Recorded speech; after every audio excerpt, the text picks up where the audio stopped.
datang dan berjumpa kembali Akang Teteh bersama saya Kang Asep. Bagaimanapun kabar dan dimanapun kalian berada, semoga sehat selalu dan dimudahkan segala urusannya. Amin amin ya robbal alamin. Sawah lebar ditebar benih, ikan sepat berenang di rawa. Berletih-letih belajar hari ini agar bahagia di hari tua. Cakep. Seperti biasa, kali ini saya akan menceritakan sebuah film yang berjudul Hunting Emma yang dirilis pada tahun 2017. Film ini menceritakan Emma, seorang wanita muda yang lembut dan cinta damai, menjadi target kelompok penjahat kejam setelah secara tidak sengaja menyaksikan pembunuhan brutal di tengah perjalanan ke gurun Afrika Selatan. Dipersenjatai dengan insting bertahan hidup dan keterampilan bertahan di alam liar yang terpendam, Emma harus menghadapi para pengejarnya satu persatu. Dalam perjuangan hidup dan mati, kelembutan Emma berubah menjadi kekuatan mematikan, membuktikan bahwa dia jauh lebih berbahaya daripada yang mereka duga. Penasaran dengan alur cerita selanjutnya? Siapkan cemilan dan minuman, cari tempat posisi nungenah. Mari kita mulai. Okay, let's go.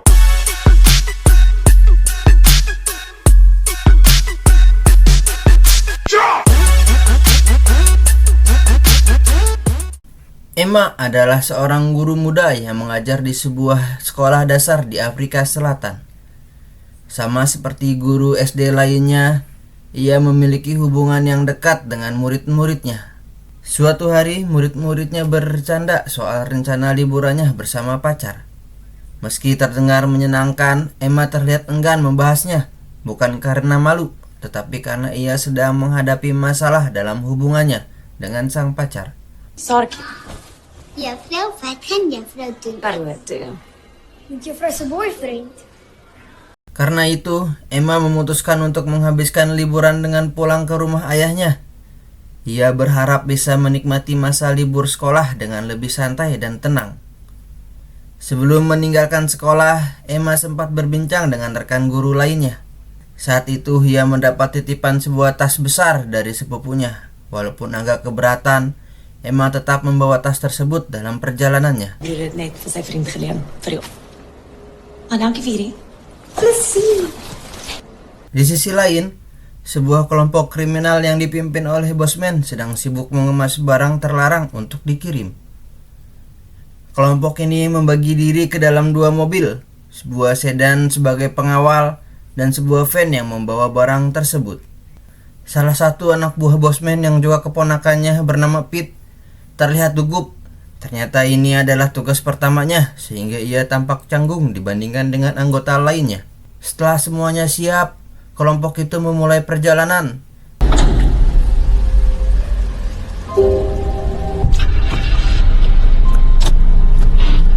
Di waktu yang sama, Emma juga sedang menikmati perjalanannya. Ia menelpon ayahnya untuk memberi kabar posisi terkini. Mereka memiliki tradisi unik. Sang ayah mengaktifkan stopwatch untuk menghitung durasi perjalanan Emma. Sebuah kebiasaan kecil yang membuat hubungan mereka terasa hangat dan istimewa. Hi, Pa. Set. Check. Selama menelepon ayahnya, pembahasan soal pacar Emma kembali muncul. Sang ayah yang merasa tidak terima jika putrinya disakiti sempat meluapkan emosinya. Namun, Emma mencoba meredakan situasi dan meyakinkan ayahnya bahwa ia bisa menyelesaikan masalah tersebut sendiri tanpa campur tangan orang lain. Pa, niet dat eerst zeggen nie. Het is niet snaaks nie, Pa. Ek sien Pa vir my. It's my job om te worry. Setelah telepon berakhir, giliran Emma yang dibuat kesal oleh pesan singkat yang masuk ke ponselnya. Pesan itu berasal dari pacarnya yang meminta maaf dan mengakui kesalahannya. Ia bahkan memohon agar hubungan mereka bisa kembali seperti semula. Namun, Emma yang masih kecewa membalas pesan tersebut dengan mengungkapkan kekecewaannya. Dari percakapan ini, terungkap bahwa penyebab keretakan hubungan mereka adalah karena pacarnya pernah kepergok memukul seorang pria. Emma marah besar karena ia sangat membenci kekerasan, apalagi yang berujung pada pertikaian fisik. Namun, pacarnya beralasan bahwa tindakan itu dilakukan untuk membela diri. Meskipun alasannya masuk akal, Emma tetap merasa tidak bisa menerima sikap seperti itu. Baginya, pasangan yang ideal adalah seseorang yang dewasa dan sabar, bukan kekanak-kanakan seperti pacarnya saat ini. Tak ingin terus terganggu oleh pikirannya tentang pacarnya, Emma memutuskan untuk kembali fokus pada perjalanannya menuju rumah ayahnya. Di tempat lain, kelompok Bosman mengalami kendala besar. Jalan yang mereka lewati ternyata sedang diawasi polisi. Van yang mereka kendarai dihentikan oleh petugas yang kemudian memeriksa kelengkapan surat-surat kendaraan dan SIM pengemudi. Oh, shit. Direct met af. Excellent handle and I want smile. Licentie? Masalah semakin rumit karena Pete, yang sudah gugup sejak awal, semakin panik. Tubuhnya yang gemetar menarik perhatian petugas, menimbulkan kecurigaan. Pete yang mencoba menjelaskan situasinya malah semakin membuat polisi penasaran. Akibatnya, petugas memaksa Bosman dan Pete untuk turun dari mobil dan menunjukkan isi van mereka. Dari kejauhan, anggota komplotan Bosman lainnya mulai menyadari bahwa bos mereka sedang dalam masalah. Mereka segera mendekat dan mencoba mengalihkan perhatian polisi yang sedang memeriksa Bosman. Tujuannya jelas, memastikan Bosman dan barang bawaannya tetap aman dari pantauan polisi. Namun, situasi semakin kacau. Polisi yang hanya sendirian akhirnya tak berdaya setelah ditodong senjata oleh anggota komplotan. Zet jy joune neer, hond. Tragisnya, meski polisi itu sudah menyerah dan bersedia membiarkan mereka pergi, komplotan tersebut tetap berniat menghabisinya di lokasi yang sepi. Ons die baie tyd hier. Dan jy vasgooi en sak oor sy kop. Sementara itu, di tempat lain, Emma menghadapi masalah besar. Mobil yang dikendarainya tiba-tiba mogok di tengah perjalanan. Lebih buruk lagi, tidak ada sinyal di daerah tersebut, membuatnya tak bisa meminta bantuan. Karena tak tahu banyak tentang mesin, Emma hanya bisa berharap ada keajaiban yang menolongnya.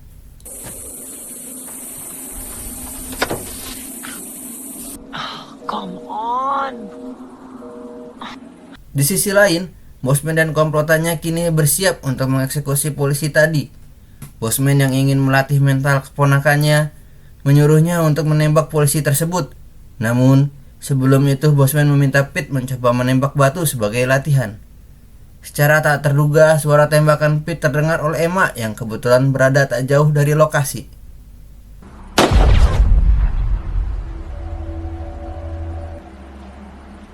Emma yang mengira suara tembakan berasal dari pemburu liar, berpikir untuk mendekati sumber suara itu. Ia berharap bisa meminta air untuk membantu mendinginkan mesin mobilnya. Dengan harapan mobilnya bisa kembali hidup. Dengan membawa botol kosong, Emma berjalan penuh semangat menuju arah suara tembakan. Namun, yang ditemukannya di sana bukanlah para pemburu liar, melainkan komplotan penjahat yang sedang bersiap mengeksekusi seorang polisi. Situasi bertambah tegang ketika tembakan Pete mengenai polisi tersebut. Emma yang terkejut langsung panik dan secara tak sengaja menjatuhkan botol yang dibawanya, menyebabkan suara pecahan yang memecah keheningan.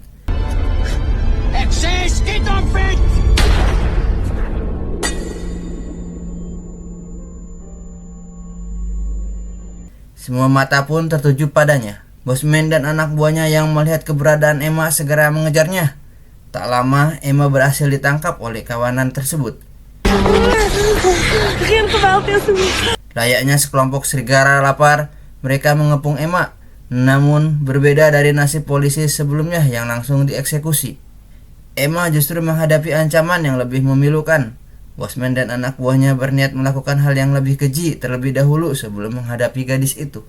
Meski demikian, salah satu anak Bosman, Pete, tampak tak setuju dengan rencana tersebut. Ia memilih menjauh dan tidak ikut serta. Di luar dugaan, polisi yang sebelumnya mereka anggap sudah tewas ternyata hanya terluka. Tembakan Pete hanya mengenai bahu polisi tersebut. Dengan sisa tenaga, polisi itu bangkit dan melarikan diri menggunakan mobilnya. Menyadari polisi itu kabur, Bosman dan anak buahnya segera mengalihkan perhatian untuk mengejarnya. Hujan peluru pun dilepaskan ke arah polisi, tetapi tak satu pun mengenai sasaran. Akhirnya Bosman yang memiliki kemampuan menembak lebih baik berhasil menghabisi polisi tersebut dengan tembakan mematikan.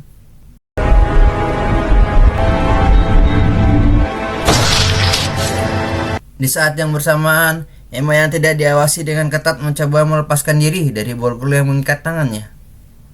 Beruntung, setelah beberapa usaha keras, ia berhasil meloloskan diri.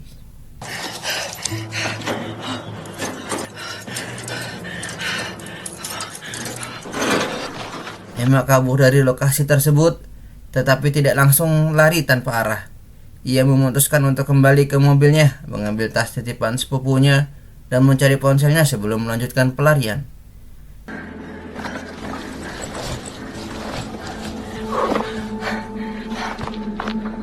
Sementara itu, Emma yang masih shock dengan apa yang baru saja dialaminya, memilih berhenti di sebuah tempat untuk beristirahat dan menenangkan diri.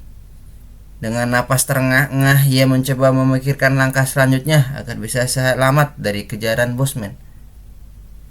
Emma memutuskan untuk membuka tas ransel titipan sepupunya. Di dalamnya, ia menemukan peralatan camping yang ternyata cukup lengkap. Berbekal alat-alat tersebut, Emma mulai bangkit dan melanjutkan pelariannya dengan semangat baru.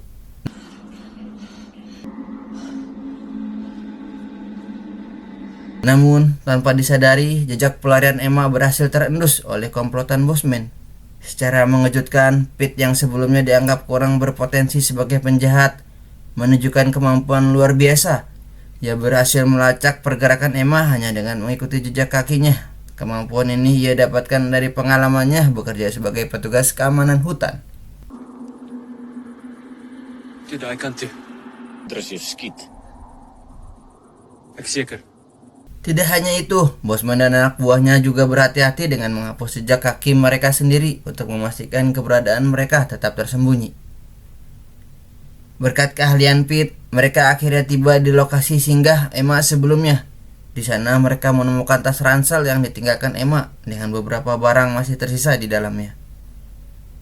Mereka pun mulai menyusun strategi, memperkirakan kondisi Emma yang kemungkinan sudah dehidrasi dan kelelahan mengingat cuaca yang panas dan gersang. Mereka yakin Emma tidak akan bisa pergi terlalu jauh dan upaya mereka untuk menemukannya kini semakin intensif. Sien jy daai twee spoor? Dis wat sy gevaar het. Ons sal sien hoe slim jy werklik is. Ons gaan ook water nodig hê. Di sisi lain, sebuah mobil melintas di dekat lokasi Emma yang mogok. Pengemudinya seorang pria bernama Manny. Penasaran melihat mobil yang ditinggalkan di tepi jalan, setelah memeriksa dan memastikan tidak ada orang di dalam mobil tersebut, Manny yang ternyata teman ayah Emma segera menyadari ada sesuatu yang tidak beres. Namun, karena tidak adanya sinyal di area itu, Manny memutuskan untuk meninggalkan mobil Emma dan mencari lokasi lain untuk mendapatkan sinyal. Setelah berhasil menghubungi Jack, Manny langsung memberitahu soal mobil mogok yang ia temukan.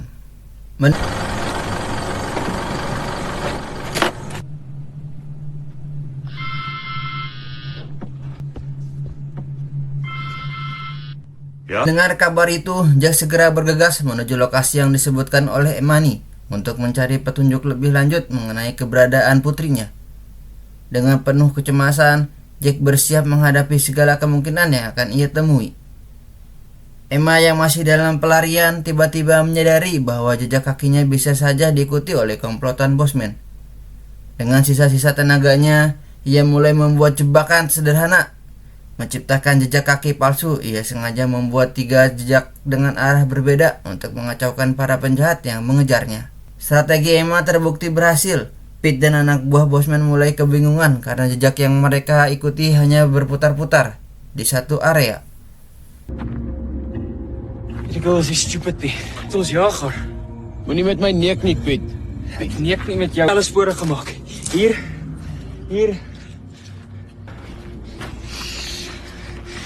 Menyadari bahwa Emma bukanlah target biasa, Bosman memutuskan untuk membagi anak buahnya menjadi 3 kelompok untuk menyusuri setiap jejak yang ada. Sementara itu, Emma yang sudah kelelahan dan dehidrasi menemukan sebuah tempat penampungan air di tengah wilayah gersang tersebut. Namun, ia teringat pesan ayahnya bahwa air yang terkontaminasi bisa menjadi sumber penyakit. Dengan hati-hati, Emma menggunakan alat dari ransel sepupunya untuk menjernihkan air, menjadikannya aman untuk diminum. Tanpa sepengetahuannya, 2 anak buah Bosman, Bula dan Eji, sudah mengawasinya dari kejauhan. Namun, Alih-alih segera melapor kepada Bosman, keduanya malah terlibat perdebatan konyol. Bula yang masih terobsesi pada Emma setelah sebelumnya gagal bertekad untuk memanfaatkan situasi sebelum melapor kepada Bosman. Meski Eiji menentang keras, Bula bersikeras meminta waktu 10 menit untuk melampiaskan obsesinya.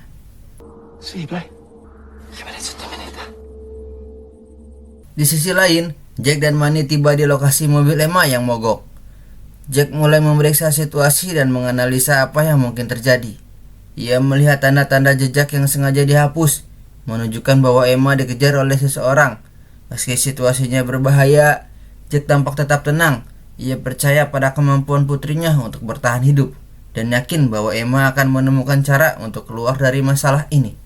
Dari sini terungkap bahwa Jack ayah Emma dulunya adalah salah satu anggota pasukan elit terbaik dari divisi pengintaian. Masa lalunya sebagai prajurit memberikan dampak besar pada cara ia mendidik putrinya. Jack sering memberikan pelatihan ala militer kepada Emma, mengajarinya berbagai keterampilan bertahan hidup dan bela diri. Menariknya, Emma ternyata cepat menguasai pelajaran tersebut, terutama dalam hal taktik bertahan hidup dan melindungi diri. Sayangnya, kemampuan Emma dalam menembak sangat jauh dari harapan. Sejak kecil, ia kesulitan menguasai senjata api. Bidikannya sering meleset, dan bahkan ketika berhasil menembak seekor hewan, ia tidak pernah merasa bangga. Sebaliknya, Emma selalu tampak bersalah karena ia memiliki jiwa penyayang yang kuat. Ia benci melukai siapapun, termasuk binatang. Namun pelajaran lain yang diajarkan oleh Jack terbukti sangat berguna di saat-saat kritis seperti sekarang.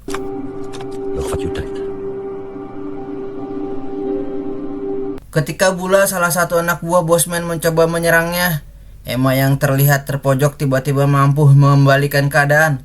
Dengan taktik cepat dan presisi, ia berhasil menikam tubuh Bula beberapa kali hingga pria itu tewas.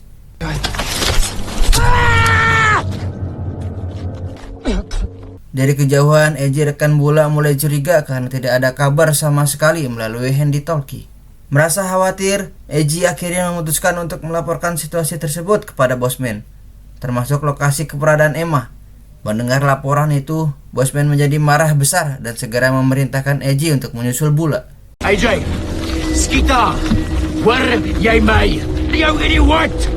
Ketika Eiji tiba di lokasi, ia terkejut mendapati tubuh Bula yang sudah tak bernyawa. Lebih mengejutkan lagi, pistol milik Bula juga telah hilang, yang berarti Emma kini bersenjata. Kesimpulan ini membuat Eiji menyadari bahwa Emma bukanlah gadis biasa. Ia adalah ancaman yang nyata dan sangat berbahaya bagi kelompok mereka.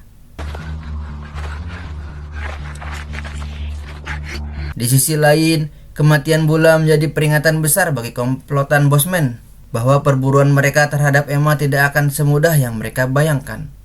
Kini, dengan pistol di tangan dan kemampuan bertahan hidup yang mumpuni, Emma menjadi lawan yang tak bisa diremehkan. Emma adalah anak seorang mantan pasukan elit, dan hal itu juga disampaikan kepada Bosman. Sang pemimpin kelompok pun segera bergerak menuju lokasi Eiji berada.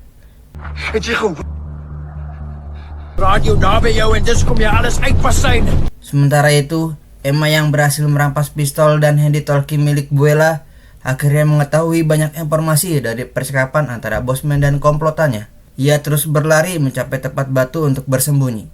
Di waktu yang sama, Eiji yang diperintahkan oleh Bosman untuk mengejar Emma telah tiba di sebuah tebing bebatuan yang diyakini sebagai rute pelarian gadis itu.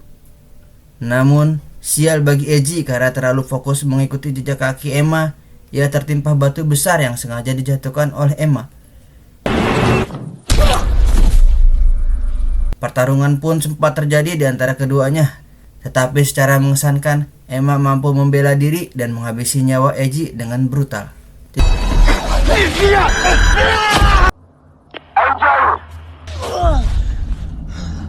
Tidak puas hanya dengan menghabisi Buela dan Eiji, Emma yang kini telah berubah menjadi lebih berani, nekat menghubungi Bosman menggunakan handy-talkie milik Eiji.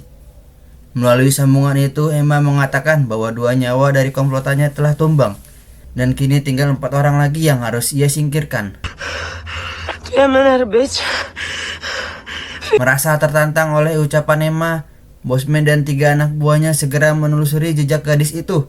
Emma yang tengah mengawasi pergerakan mereka dengan teropong malah diketahui oleh salah satu anak buah Bosman, yaitu Jay. Sontak Bosman langsung menembakkan senapannya ke arah Emma. Emma yang menyadari arah tembakan segera berlindung di balik batu besar di sekitarnya. Ia lalu berlari menuju sebuah pemukiman yang tidak terlalu jauh dari sana. Tak ingin kehilangan target lagi, Bosman memerintahkan ketiga anak buahnya untuk mengejar Emma, sementara ia sendiri tetap mengawasi dari kejauhan menggunakan senapan laras panjangnya. Kan klamak. Kau! Di luar dugaan, insting bertahan hidup yang diajarkan oleh ayahnya telah mengubah Emma, si gadis rumahan, menjadi sosok tangguh layaknya hewan buas. Ia tidak hanya bersembunyi, tetapi juga mampu menghabisi satu persatu nyawa anak buah Bosman.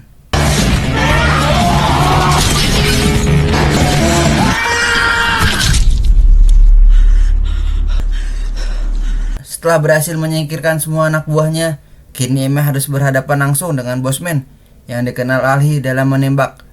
Bosman justru ingin menghadapi Emma dalam duel ala koboi hanya menggunakan pistol. Di luar dugaan, Emma yang selama ini dikenal kurang mahir dalam menembak ternyata mampu menumbangkan Bosman dengan menggunakan 2 pistol sekaligus di tangannya.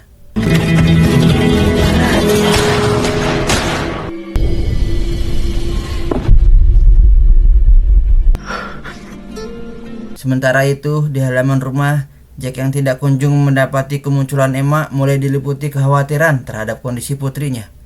Bahkan ia sempat menunjukkan raut wajah sedih dengan tetesan air mata.